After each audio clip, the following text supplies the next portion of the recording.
So hello everyone, welcome to my daily mini blog है। यो चाहिँ मेरो डेलीकै रुटिनै हो है।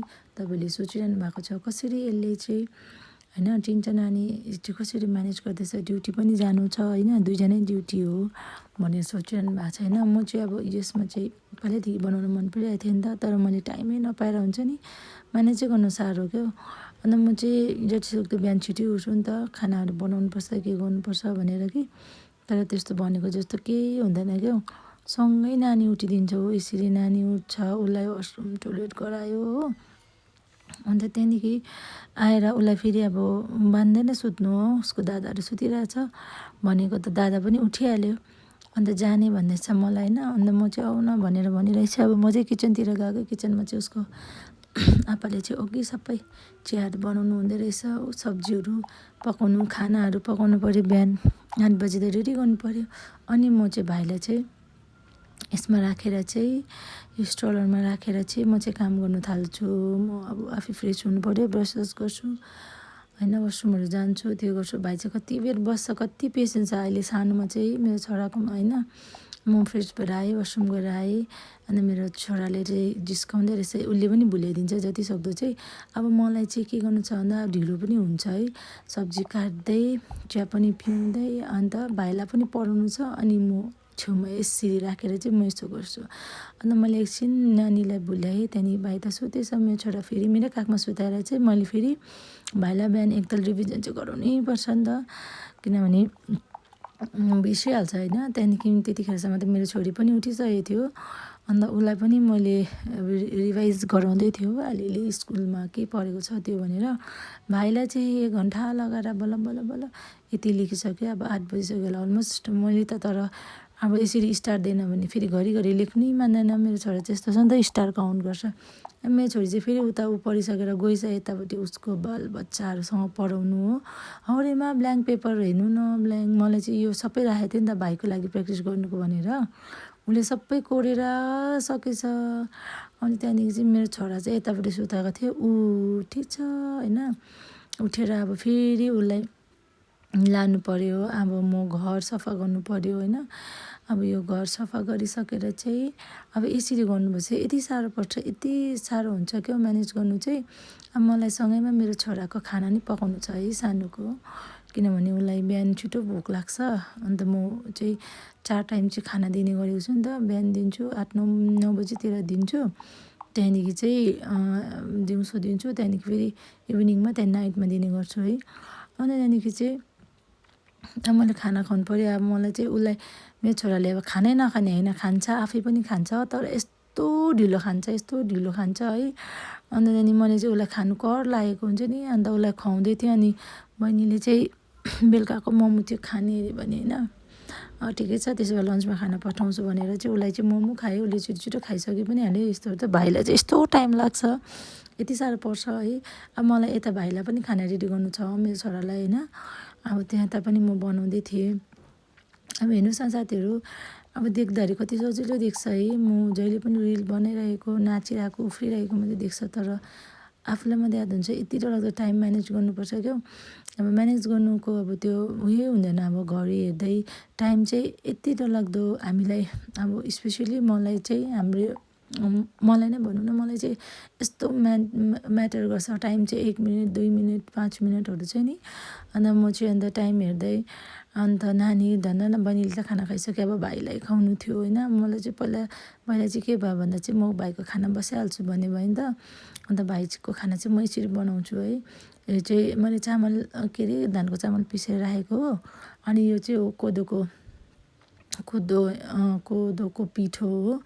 यसलाई चाहिँ मैले मजाले उयो गरेर मिक्स गरेर चाहिँ, अन्त अब यसलाई चाहिँ म खोले बनाएर राख्छु है। यो चाहिँ अन्त ताइपो थियो, अनि यो चाहिँ यसो खोले बनाएर चाहिँ दिन्छु मेरो छोरालाई चाहिँ, मजाले खान्छ नि त उसले। अन्त त्यहाँदेखि कति एउटै चिज मात्रै खुवाउनु हुँदैन, नानीलाई चेन्ज गर्दै गर्नुपर्छ नि त है। अनि त्यहाँदेखि चाहिँ अब मलाई यता खाना पनि चलाउँछ है, उता अब भाइले हेर्नु न खानै खाइदिँदैन हो, त्यसलाई खाना नै खुवाउनु छ, यस्तो छ, यस्तो बेसी ठोल्लिन्छ, यति बेसी भुलिन्छ, जता गयो त्यतै भुलिन्छ। घुमेको भन्नु कि भात खुवाउँदाखेरि हो, म टोल्ले अब म चाहिँ त्यहीँनिर अब हुन्छ नि उसलाई खाना खुवाउँदै अब भाइलाई फेरि खाना हेर्नु पऱ्यो हो, खाना खाइदिँदैन हो, यसरी लडाइ लडाइ खुवाउनुपर्छ हो। अनि त्यहाँदेखि फेरि अब मैले के गर्नु पऱ्यो भन्दाखेरि चाहिँ उतापट्टि एकछिन लोसाङको लुगा सायद मेरो छोराको लुगा लिनु गयो होला, लुगै लिनु गएको थियो रहेछ, त्यहाँदेखि यसलाई अब चेन्ज गर्नु पऱ्यो। अब खाना खुवाउँदै नै चाहिँ मैले कहिलेदेखि खाना खुवाएको है, अहिलेसम्म पनि खानै खुवाइसक्दैन, खानै खुवाइसक्दैन है। मैले लास्ट समय नै खुवाएको छु सायदै, किनभने उसलाई बिहान चाहिँ खाना चाहिँ जसरी भयो भने म खुवाएरै पठाउँछु नि त। अन्त त्यहाँदेखि चाहिँ अब यता फेरि नानीको भाइको खाना फेरि टाँसिहाल्छ, चलाएको चला गर्नुपर्छ, यस्तो हतार हुन्छ बिहान चाहिँ कि भाइ नि टाइम पनि हुँदैन हो। अन्त उसलाई रेडी गर्नु थियो, अन्त अब यति बेसी चल्छ किन यस्तो मेरो नानीमा चाहिँ यस्तो हो कि अरू पनि यस्तो हो कि रेडी गर्दा चाहिँ यति बेसी चल्छ, यति बेसी चल्छ, चलेको चलेको यता घुमेको उता गएको हो, 8:30 हुन आँटिसकेछ, किनभने चाहिँ अब स्कुल चाहिँ छिटो लाग्छ, 8:45मा चाहिँ पुऱ्याउनु भन्छ, गेटबाट चाहिँ भित्र हाल्नुपर्छ नि त। अन्त बिचरा छोरी चाहिँ एक्लै आफै रेडी भयो, त्यही कारण नानी चाहिँ आएको छैन, लोसाङ चाहिँ ऊ चाहिँ आफै रेडी हुँदैछ हो। अब अलमोस्ट उता भइ पनि सक्यो, ऊ चाहिँ मेरो छोरी चाहिँ यस्तो छुच्ची छ, मुख पनि चलाउँछ, तर सबै कुरो आफै आफै गर्छु भन्छ, आफै हुन्छ नि, केस मात्रै कोर्नु सक्दैन हो। अन्त नक्कली पनि छ, अन्त अब उसको केस मात्रै कोर्नु बाँकी थियो। अन्त उसले अब आफ्नो रुटिनहरू पनि मिलाउँदैछ है, आफै मिलाउँछ, जति सक्दो चाहिँ छोरीले चाहिँ। अब छोरालाई चाहिँ के भन्नु र, हेर्नु न अब सबै रेडी गर्नुपर्छ, हुनु त सानै छ मेरो छोरा त है, यत्रो हुँदा त छोरीलाई नि गरेको हो।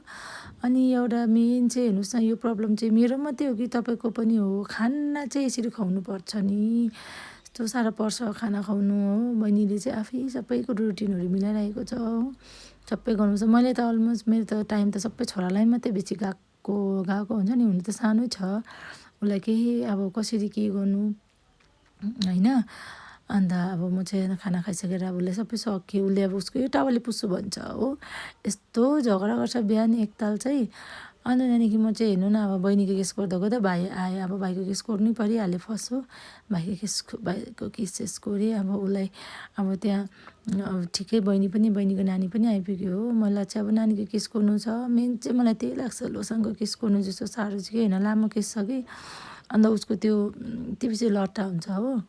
र केस गर्दा चाहिँ आमा छोरी जहिले झगडा गर्नुपर्छ, किनभने उसलाई अलिकति दुख्नु हुँदैन केस गर्दा, अब दुख्दै दुख्छ। अन्त यो दुइटा चाहिँ हेर्नु न, हाम्रो नानी र बहिनीको छोरी चाहिँ यस्तो झगडा पर्दो रहेछ कि, याद पनि थिएन कि उतापट्टि झगडा परेको थियो रहेछ दुईजना हो। अनि त्यहाँदेखि चाहिँ अब लास्ट अब सकिसकेको यतिखेरसम्म त मेरो छोराको खाना पनि अलमोस्ट पाकिसक्यो। अब मैले सेलाउनु छ है, नानीहरू गइसकेर चाहिँ दिन्छु भनेको थिएँ नि त मैले खाना। अन्त त्यहाँदेखि चाहिँ अब भाइलाई चाहिँ केमा चित्त दुख बुझेन, हेर्नु न हिँड्ने बेलामा बिच्केर हो, फकाउनु पऱ्यो उसलाई होइन। अब चाहिँ उनीहरू गएको भनेर गयो, लोसाङ त उगी गएछ, भाइ मात्रै गयो उसको आप्पासँग हो। अन्त यस्तो हुन्छ मेरो चाहिँ, यो चाहिँ 9 बजीसम्मको मात्रै टाइम हो, हेर्नु न गाइस, यस्तो हुन्छ है। अब नानी गइसकेर चाहिँ अब आरामले मैले भाइलाई खाना खुवाउनु भ्याउँछु, खाना नि खुवाउँछु, त्यहाँदेखि चाहिँ आफ्नो टाइम स्टार्ट हुन्छ। अब यो गरेर अब भाइलाई खाना खुवाइसकेर आफू खाना खाँदा, अन्त अब ड्युटी जाँदाखेरि यताउता गर्दा फेरि टक्कै लन्च बनाउने टाइम हुन्छ है। लन्च बनाएर पुऱ्याएर एकछिन चाहिँ बस्छु होला, यताउता घरको कामै गरिबस्छु, रुमको यता भाइलाई स्याहार्दा के गर्छु, त्यहाँदेखि टक्कै नानी ल्याउने टाइम हुन्छ। सो मेरो अझै आफ्टरनुनहरूको चाहिँ झन् यति टाइट हुन्छ होइन, त्यो चाहिँ मैले हालेकै छुइनँ, बनाउनै पाएकै छुइनँ भनौँ न है। अन्त यस्तो हुन्छ गाइस हो। सो तपाईँहरूको लाइफ चाहिँ कस्तो छ, मेरो चाहिँ यस्तो छ। Thank you for